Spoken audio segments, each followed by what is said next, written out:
ये देवता लोग भी ऐसा नहीं कि कोई गाने सुना रहे हैं, ये देवता लोग भी दरवाजे पर हर हर भोले नमः शिवाय, हर हर भोले नमः शिवाय यही गा रहे हैं।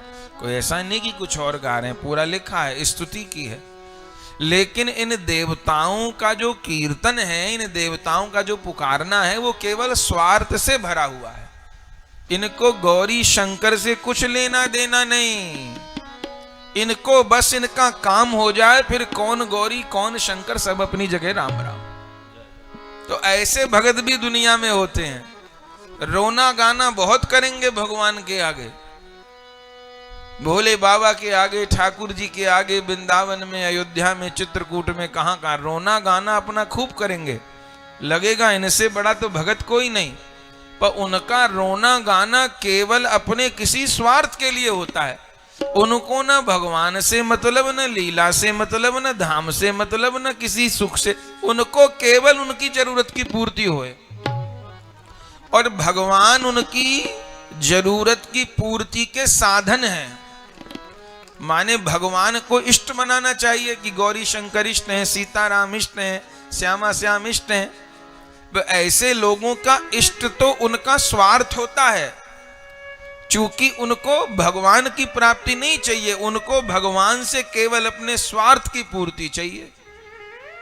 न तो इतनी पुकार कर रहे थे भोले बाबा, तो पुकारने पर प्रसन्न होते हैं, उल्टा हो जाएगा। चूंकि इनको किसी राम कथा से, कृष्ण कथा से कुछ लेना ही देना नहीं।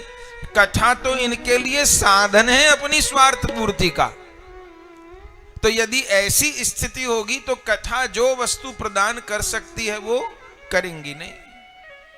इस कथा से केवल एक ही वांछा हो कि हमको भगवान का निर्मल प्रेम प्राप्त हो, हमको प्रभु का सानिध्य प्राप्त हो, सेवा सुख की प्राप्ति हो। और बोले फिर जो हमारे साथ अभाव लगे हुए हैं, अरे भैया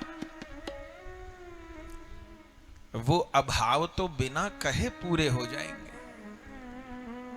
देखिए हर शब्द का विलोम होता है ना, दुख सुख, लाभ हानि, यश अपयश, ठीक।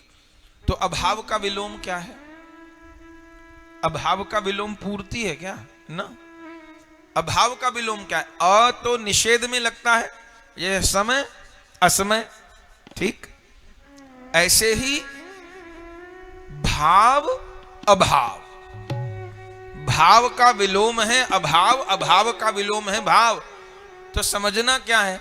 समझना यह है कि हमारे जीवन के अभाव हम सब दूर करना चाहते हैं, अपने अपने अभाव, कोई समस्या नहीं। पर अभाव दूर कैसे होंगे? जैसे दुख दूर होगा सुख की प्राप्ति से, दुख का विलोम सुख है, ऐसे ही अभाव की पूर्ति होगी भाव से। अभाव का विलोम सामग्री की प्राप्ति नहीं है, पूर्ति शब्द नहीं है अभाव का विलोम। अभाव का विलोम शब्द है भाव। माने भाव की प्राप्ति से सारे अभावों की पूर्ति हो जाएगी।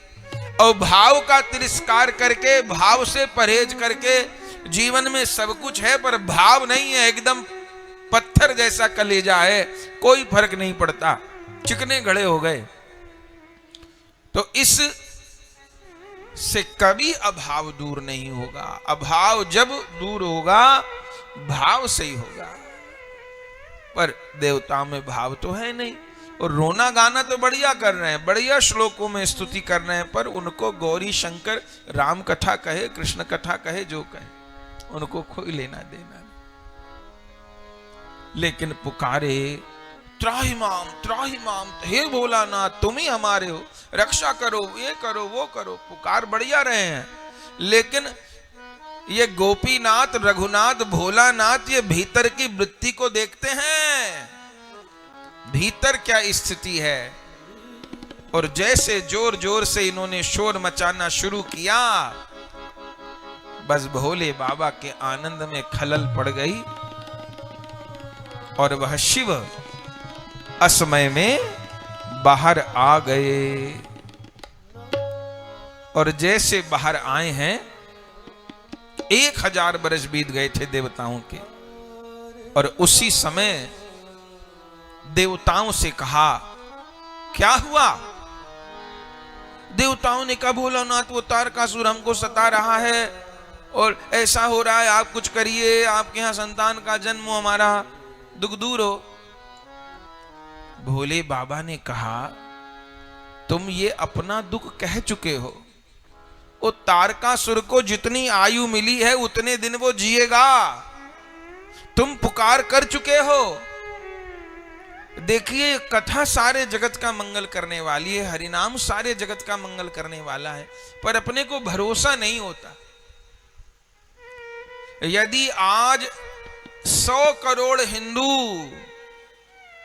बिल्कुल सच्चाई से, 100 करोड़ नहीं 50 करोड़, आधों को हटा दीजिए, 50 करोड़ हिंदू प्रतिदिन यदि केवल एक हनुमान चालीसा का पाठ या केवल एक हरिनाम की माला, जो नाम उनको प्रिय है, जो गुरु से जो नाम मिला है, यदि 50 करोड़ हिंदू प्रतिदिन एक माला या एक हनुमान चालीसा का पाठ गौ माता की रक्षा के लिए, राष्ट्र के कल्याण के लिए करने लग जाएं, बंधुओं कुछ नहीं करना पड़ेगा, सारे समाधान अपने आप हो जाएंगे।